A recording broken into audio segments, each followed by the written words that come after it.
अनिल तिवारी जी। गुरुदेव भगवान, मैं कौन हूँ? क्या मैं भी वही हूँ जो आप हैं, या हम सब अलग अलग हैं? खोज कीजिए, खोज कीजिए। ये बातों से थोड़ी निपटने वाली समस्या है। ये प्रश्न का समाधान हो गया तो मोक्ष को प्राप्त हो गए। ये बातों से ना तो मोक्ष पदवी प्राप्त होती है, ना प्रेम प्राप्त होता है। खोज कीजिए, जिज्ञासु बनिए, महात्माओं के चरणों की आराधना कीजिए, खूब नाम जप कीजिए, शास्त्रों का स्वाध्याय कीजिए और अपने शरीर को गर्मी, सर्दी, बरसात, मान अपमान, लाभ हानि, दुख सुख, जय पराजय, इसको सहिए। मात्रा स्पर्शास्तु कौन्तेय शीतोष्ण सुख दुखदा आगमा पायनो अनित्यास्तास्तितिक्षस्व भारत। हे भारत अर्जुन, ये आने वाले अनुकूलता प्रतिकूलता, गर्मी सर्दी, सुख दुख को समान भाव से सहो, क्योंकि आने जाने वाले हैं, नाशवान हैं। इनको सहो तो आप जानने लगोगे मैं कौन हूँ। जो आप हैं वही पूरा विश्व है, जो विश्व है वही आप हैं। अगर इतना अनुभव हो गया तो जीवन मुक्त हो गए। जैसे भक्त देखता है सर्वत्र भगवान विराजमान है, अणु अणुयान, छोटी सी छोटी जगह में भी भगवान में, और सब भगवान में विराजमान, महतो महियान।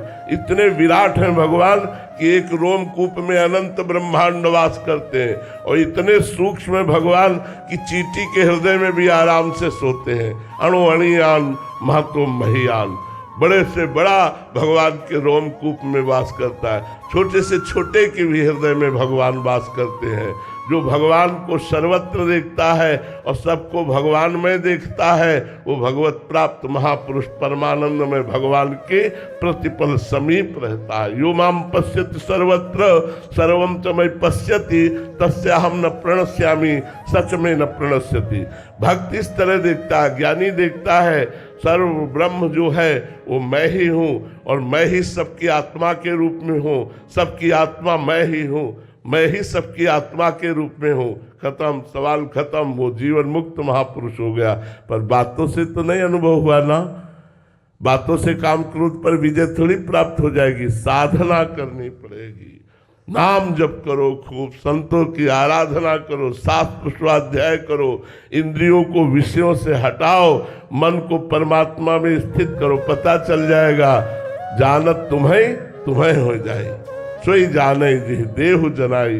गुरुदेव भगवान जब कृपा करके जनाएंगे तो तुम भी गुरु स्वरूप हो जाओगे, तुम भी आत्म स्वरूप हो जाओगे। आत्मा एक है।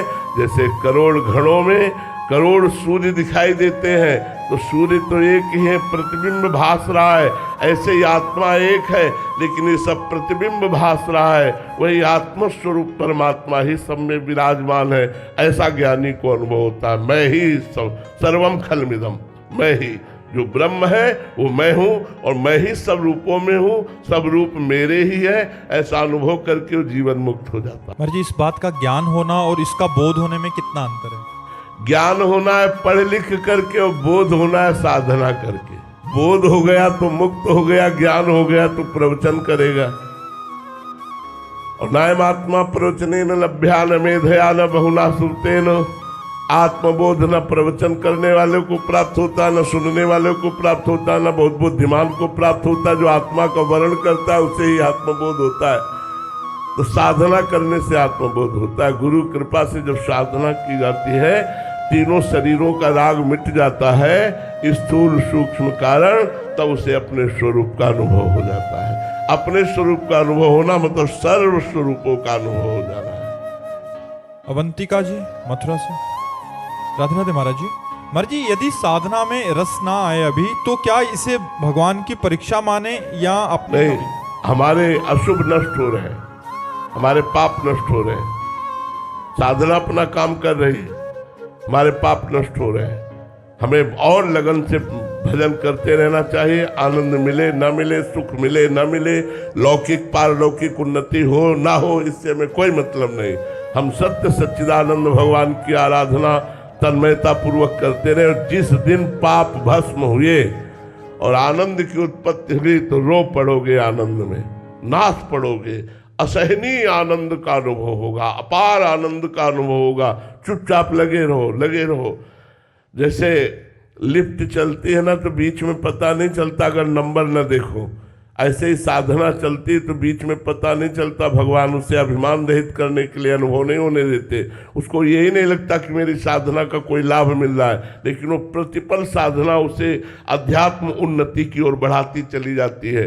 और जब बोध हो जाता है तब अभिमान नहीं रहता, और जब तक अभिमान रहता है तब तक बोध नहीं होता।